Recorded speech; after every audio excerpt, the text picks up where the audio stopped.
Hello, beautiful people. Today I want to do something different. I want to sit down with you and talk about a game I played, or in this game, a playtest.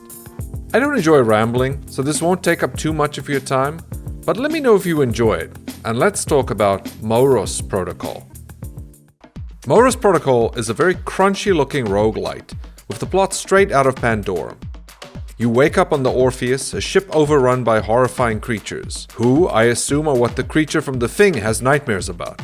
Firstly, the presentation here is very nice. I love the crunchy, low-poly graphics that pack enough detail to suitably evoke the horror of an overrun ship. Some of the rooms you enter can only be described as moist. Walls slick with blood and other viscera that I don't even know how to describe. There are also cutscenes that go much harder than I would have thought. It never came to my mind that I would be staring at a low-poly butt.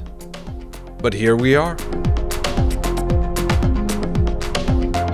The gameplay is standard fare for a roguelite. You pick your route, each option has certain bonuses attached, or negative effects that could mean higher risks but better rewards. And exploring the corridors of the level, you can find augments to put on your armor or weapons. These give passive buffs to your armor, or with the weapons can increase firing speed, reloading, can have conditional effects like do more damage while standing still, or make the damage refill your stamina.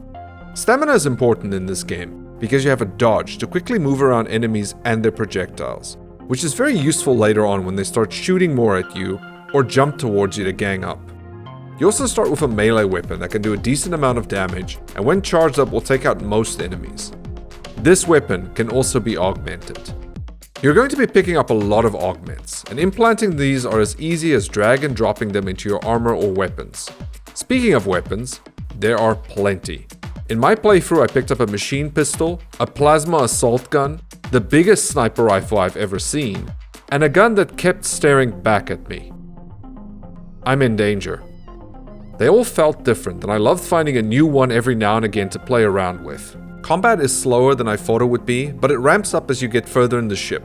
The first few levels aren't that big. Just keep your distance with the smaller enemies, maybe blow up a barrel or two, and you can survive pretty easily. It only becomes a bit more complex when they start firing back or rushing you down. You need to move around, get vertical, avoid groups, or lure them to explosive barrels to get rid of a bunch.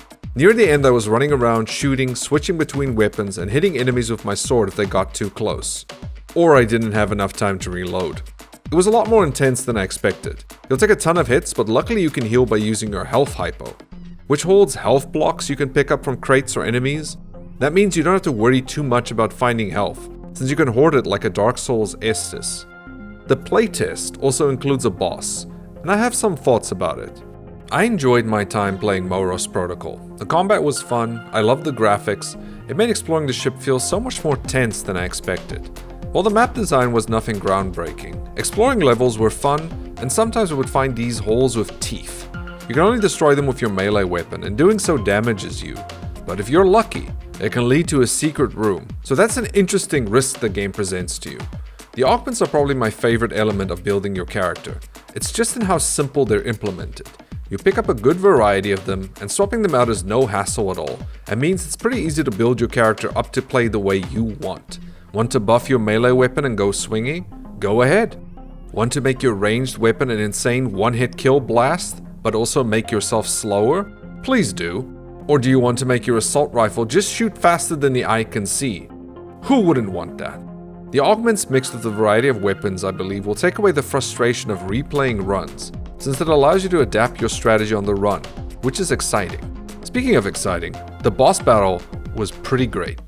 It makes me look forward to what else they have cooking in that department. You're dodging his attacks left to right, getting out of the way of him spinning in a ball, and then he summons more enemies for you to hit with the sword. It was great, it was fun, and he had a weird face. One of my negatives here though is your movement speed is a bit slow, and I really think we should drop spending skill points to move faster. It's what RoboQuest did so well, by just giving you the tools needed for movement and left everything up to your skill set and the guns you'd pick up. The dodge is great, but that small window between running and walking, when I could have just walked a little faster, rubbed me the wrong way. While this wasn't in the demo, I do hope the developers also don't do that thing a lot of roguelites do, where they roadblock the player after a certain point. Just let me progress without being forced to replay in order to get improved skills. Lastly, is just adding faster weapon switching. I wanted to be constantly moving between my sword and guns, but sometimes I couldn't get my weapons to switch fast enough, so I just weakly ran away. Now this could be what the game is going for, but considering how intense battles get later in the game, I feel like faster weapon switching would be a benefit. I don't have a lot of issues with the game, but I do hope they get addressed once it releases. Moros Protocol was the perfect choice for the first video in this series. I enjoyed it a lot and look forward to getting my hands on the full release. Let me know what you thought about the game if you tried it out. And for those watching this video, whether you plan on giving it a look. But thank you for watching, and I hope you have a great day. Goodbye!